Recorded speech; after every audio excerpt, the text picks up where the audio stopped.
Bismillahirrahmanirrahim. Assalamualaikum warahmatullahi wabarakatuh. Selamat pagi anak-anakku, siswa-siswi Min 1 Probolinggo yang sangat Ustadz banggakan. Alhamdulillah pada pagi ini kita masih dalam lindungan Allah Subhanahu wa taala, sehingga pada pagi ini kita masih bisa bertemu lagi dalam pembelajaran jarak jauh di Min 1 Probolinggo. Tentunya kita semua masih harus tetap semangat dalam belajar meskipun kita hanya bertemu di dunia maya. Anak-anakku, siswa-siswi Min 1 Probolinggo yang sangat Ustadz banggakan, hari ini kita akan belajar subtema 3, ya, tentunya masih tema 1, selamatkan makhluk hidup. Subtema 3, ayo selamatkan hewan dan tumbuhan. Anak-anakku, sebelum kita mulai ke materi, mari kita membaca basmalah bersama-sama. Mudah-mudahan dengan pembacaan basmalah ini kita diberikan kemudahan dan pemahaman kepada dalam menerima materi yang akan kita pelajari pada pagi hari ini.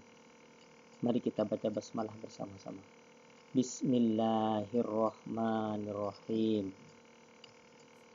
Baik anak-anakku semua, pada pagi ini kita akan belajar kompetensi IPA, di mana kita akan mempelajari bagaimana cara menjaga kelestarian hewan dan tumbuhan. Nah, ya anak-anak, Allah menciptakan tumbuhan dan hewan itu untuk kita. Jadi bukan untuk siapa-siapa, untuk kita manusia. Tentunya Allah menciptakan sesuatu pasti ada manfaatnya. Agar tumbuhan dan hewan bisa bertambah banyak dan tidak punah, Allah membuat mereka bisa berkembang biak. Nah, tentunya kita sebagai manusia yang mempunyai akal dan pikiran yang memanfaatkan hewan dan tumbuhan harus menjaga dan melestarikan tumbuhan dan hewan juga. Nah, kenapa? Karena hewan dan tumbuhan banyak sekali manfaatnya bagi kita semua. Nah, akan kita pelajari satu-satu tentang manfaat hewan dan tumbuhan. Yang pertama tentang manfaat tumbuhan. Manfaat tumbuhan yang pertama adalah membuat oksigen. Ya, jelas. Semua tumbuhan itu adalah penghasil oksigen bagi manusia. Jadi, jika tidak ada tumbuhan, maka pasokan oksigen akan habis. Karena selain membuat oksigen, tumbuhan juga menyerap karbon dioksida yang ada di udara. Kemudian sebagai sumber makanan. Nah, tentunya kita tahu bahwa semua tumbuhan itu adalah sumber makanan bagi manusia. Contohnya adalah padi, jagung, kemudian buah-buahan juga, yaitu mangga, ya, dan lain sebagainya yang bisa kita makan. Tentunya halal untuk kita makan. Kemudian ada tumbuhan yang kita manfaatkan sebagai bahan obat-obatan.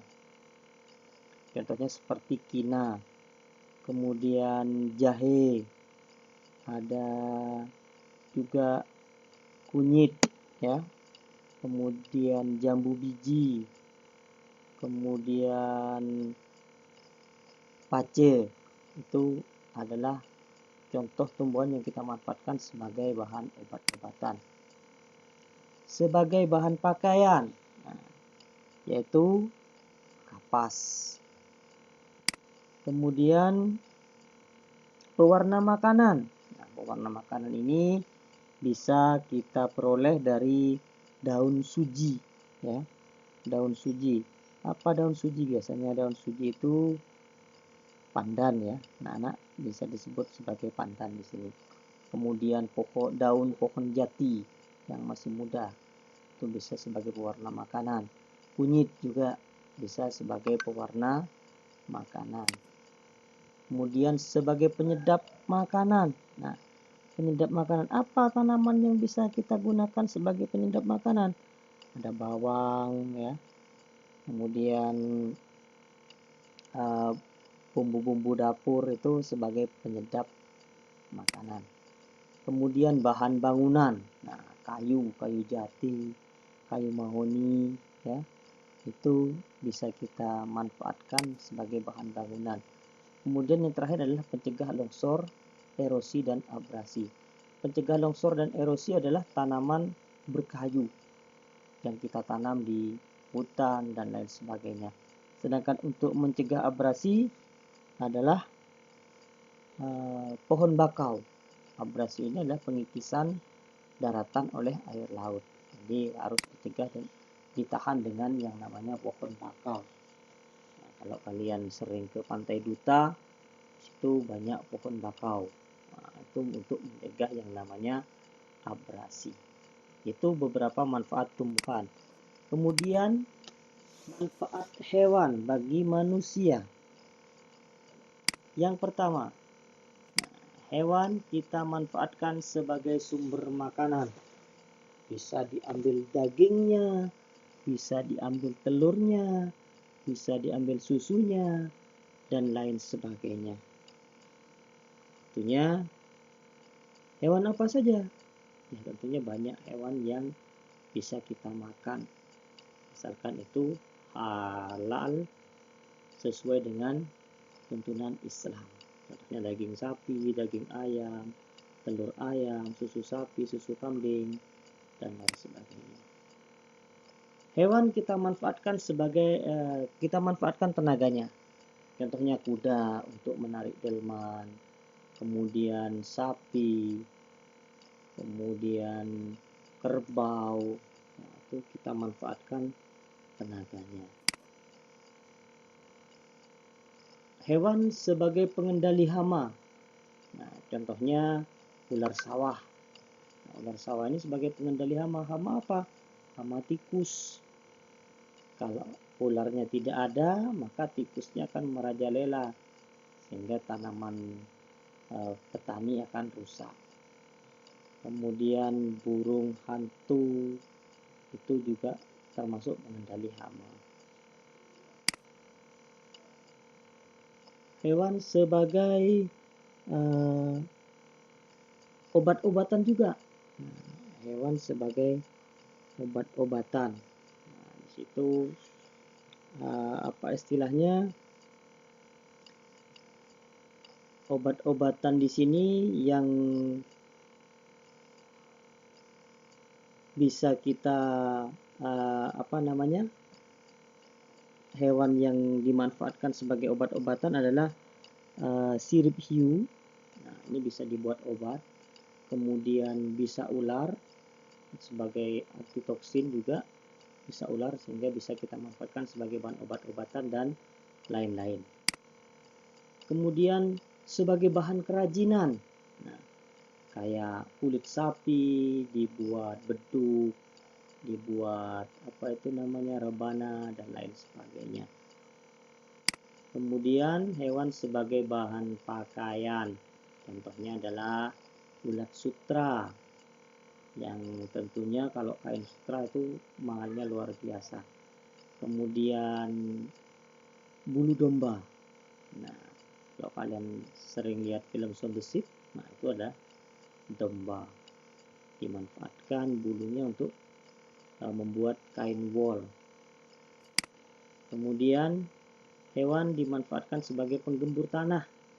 Contohnya adalah cacing tanah.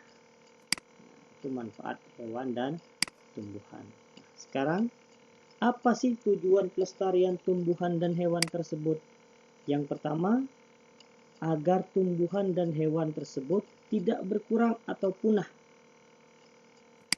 Yang kedua, agar rantai makanan tetap terjaga sehingga ekosistem tetap seimbang. Kemudian agar bisa bertambah, agar populasinya terus bertambah. Kemudian terjagalah populasinya dan ekosistem akan terjaga dengan seimbang.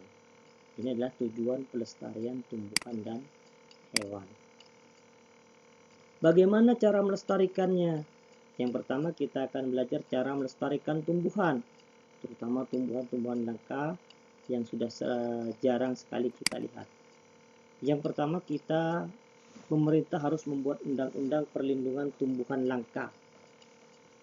Ini pemerintah. Kemudian membuat taman nasional, hutan lindung. Melakukan penghijauan dan reboisasi. Ini salah satu tugas kita. Dan yang terakhir adalah membuat cagar alam. Kemudian bagaimana cara melestarikan hewan? Cara melestarikan hewan sama, yaitu membuat undang-undang perlindungan hewan langka. Kemudian membuat suaka marga satwa, taman nasional, dan lain sebagainya. Kemudian melarang memiliki dan menjual hewan langka. Jadi kita tidak boleh memiliki atau menjual hewan langka. Contohnya kita memiliki harimau Sumatera di rumah. Nah, tidak boleh. Nah, itu termasuk hewan yang dilindungi. Kita memelihara gajah di rumah, nah, tidak boleh. Nah, selain dilarang juga merepotkan ya anak-anak ya. Nah, kemudian membuat penangkaran hewan seperti penangkaran penyu di Pulau Bali. Membuat penangkaran hewan di sini. Nah, itu adalah cara melestarikan hewan dan tumbuhan. Nah, anak-anak, itu yang bisa Ustadz jelaskan pada hari ini. Kalian sekarang mengerjakan tugas nomor 1 sampai 5 yang sudah Ustadz siapkan. Nah, tugasnya sesuaikan dengan isi video yang sudah Ustadz jelaskan tadi. Jadi jangan hanya ditulis soalnya, kemudian menjawabnya menggunakan mencari di Google. Nah, karena Ustadz tahu siapa yang menjawab sesuai dengan video, isi video, dan siapa yang menggunakan Google. Nah, apakah salah? Jawabannya tidak salah. Sama-sama benar. Cuma kenapa harus pakai sesuai dengan video? Karena ini bagian dari pembelajaran literasi dan juga ada nilainya. Itu anak-anak ya. Jadi saya ingatkan sekali lagi, ketika menjawab sesuaikan dengan isi materi yang sudah Ustadz berikan. Terima kasih. Tetap semangat belajar di rumah, tetap sehat, jaga imun, makan yang banyak, dan Ustadz akhiri. Assalamualaikum warahmatullahi wabarakatuh.